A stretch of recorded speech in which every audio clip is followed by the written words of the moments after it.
আসসালামু আলাইকুম। Welcome to Cosco kitchen.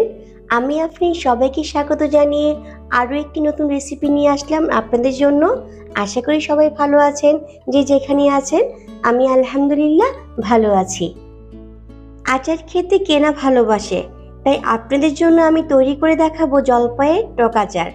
আমার এই ভিডিওটি আপনাদের সম্পূর্ণ দেখার অনুরোধ রইল, তাহলে বুঝতে পারবেন কি করে ভালো মানের আচার ঘরে তৈরি করা যায়। ভালো মানের আচার তৈরি করতে প্রথমে আমাদের লাগবে ফ্রেশ জলপাই নেওয়ার চেষ্টা করবেন।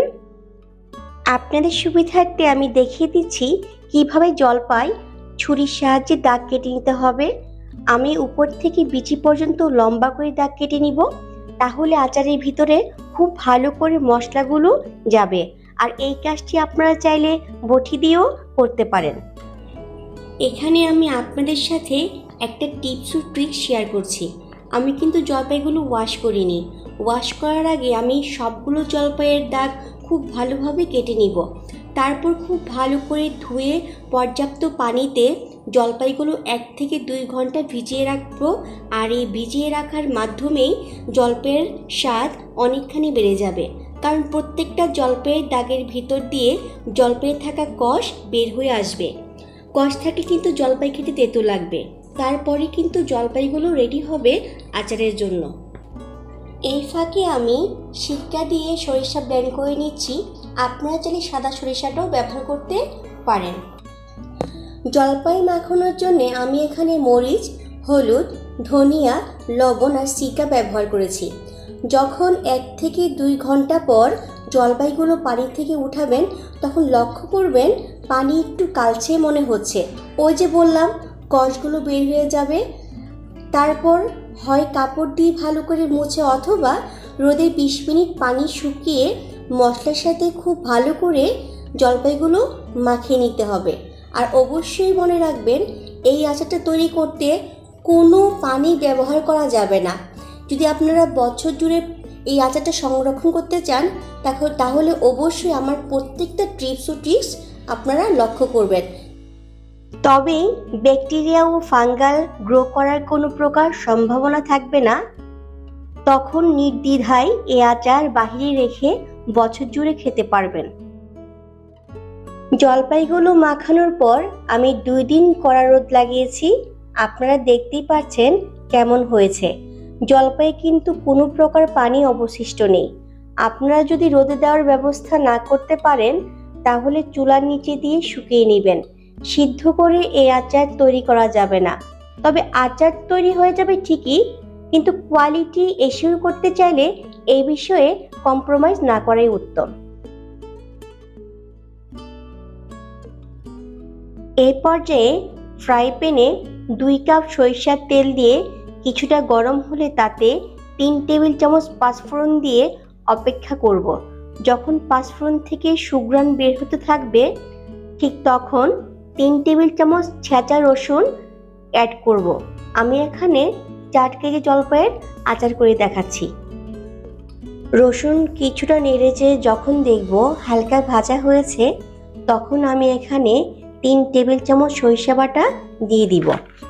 আমি জলপাই মাখানোর সময় 3 টেবিল চামচ সরিষা বাটা ব্যবহার করেছি, আর এখানেও 3 টেবিল চামচ সরিষা বাটা ব্যবহার করব।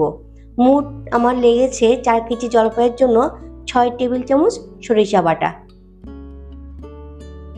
সরিষার তেলে যেহেতু প্রচুর ফেনা ওঠে, সেক্ষেত্রে খুব সাবধানে কাজটি করতে হবে, নইলে মশলা পুড়ে যাওয়ার সম্ভাবনা থেকে যাবে। ফেনা দূর করার জন্য আমি এই পর্যায়ে অল্প পরিমাণ সিরকা দিয়েছি। সিরকা দেওয়ার পর ফেনা একদমই কমে গিয়েছে। এখন আমি এখানে 1 চা চামচ হলুদ, 3টি বড় সাইজের রসুনের কোয়া, 1 চামচ ধনিয়া দিয়ে একে একে সবগুলো জলপাই মশলার মধ্যে ভালো করে নেড়ে চেড়ে 30 মিনিট রান্না করব মিডিয়াম টু লো হিটে। আমার মনে হচ্ছে আরও কিছুটা সরিষার তেল লাগবে, তাই আমি 1 কাপের মতো তেল ব্যবহার করেছি। এই পর্যায়ে আপনারা টেস্ট করে দেখবেন লবণ লাগবে কিনা। যেহেতু আগেও জলপাইয়ে লবণ দেওয়া ছিল, তাই খুব সাবধানে লবণ ব্যবহার করতে হবে। আমার মনে হয়েছে আমার এই জলপাইয়ের আচারে আরও কিছুটা লবণের প্রয়োজন, তাই আমি 1 থেকে 1.5 চা চামচ লবণ ব্যবহার করেছি। ঢাকনা খুলে কয়েকবার নেড়ে দিতে হবে, নইলে ফ্রাই প্যানের তলায় আচার লেগে যাওয়ার সম্ভাবনা থেকে যায়। তাই এই কাজটি খুব সাবধানে করতে হবে। ঢাকনা খুলে একটা জলপাইকে চেক করে দেখবেন প্রায় 80% সিদ্ধ হয়ে গেছে। প্রতিদিন সকাল থেকে বিকাল পর্যন্ত সূর্যের আলোতে রাখতে হবে। সেই সময়টাতে আচারের বয়ামের ঢাকনা অবশ্যই খোলা রাখতে হবে। খেয়াল রাখবেন খোলা বয়ামে যাতে কোনো ডাস্ট না পড়ে, সেই জন্য নেট জাতীয় ঢাকনা ব্যবহার করতে পারেন। এইভাবে প্রায় 25 থেকে 30 দিন রোদের তাপে বাকি 20% সেদ্ধ হয়ে যাবে। এই পর্যায়ে ক্রাশ করা হাফ চা চামচ মরিচ আর কিছু আস্ত শুকনো মরিচ দিয়ে ভালো করে সবগুলো উপকরণ মিলিয়ে চুলা থেকে নামিয়ে ঠান্ডা করে নিব। আচার ভালো রাখতে হলে কিছুটা সচেতন থাকতেই হবে, যেমন বয়াম থেকে আচার বের করার সময় হাতে স্পর্শ না করে শুকনো চামচ ব্যবহার করবেন। এখন আমি ঠান্ডা করে নেওয়া আচার আগে থেকে সরিষার তেল খুব ভালো করে গরম করে ঠান্ডা হয়ে যাওয়ার পর, আমি আবারও বলছি, তেলটা ঠান্ডা হয়ে যাওয়ার পর জলপাইগুলো ডুবিয়ে রাখবো। এমনভাবে তেল দিতে হবে যেন কোনো জলপাই তেলের উপরে না থাকে, সবগুলো জলপাই তেলের মধ্যে ডুবে থাকবে। আমি কাজটি কিভাবে করছি নিশ্চয়ই বুঝতে পারছেন। এই ভিডিও থেকে আপনারা যদি একটি টিপসও জেনে থাকেন তাতেই আমার সার্থকতা। রেসিপিটি যদি ভালো লাগে তাহলে অবশ্যই সাবস্ক্রাইব করবেন, লাইক, শেয়ার, কমেন্ট করতে ভুলবেন না, আর পাশে থাকা বেল আইকনটি ক্লিক করে রাখবেন পরবর্তী ভিডিও পাওয়ার জন্য। ভালো থাকবেন, পরিবারের সবাইকে ভালো রাখবেন। আজকের মতো এখানেই বিদায় নিচ্ছি। আল্লাহ হাফেজ।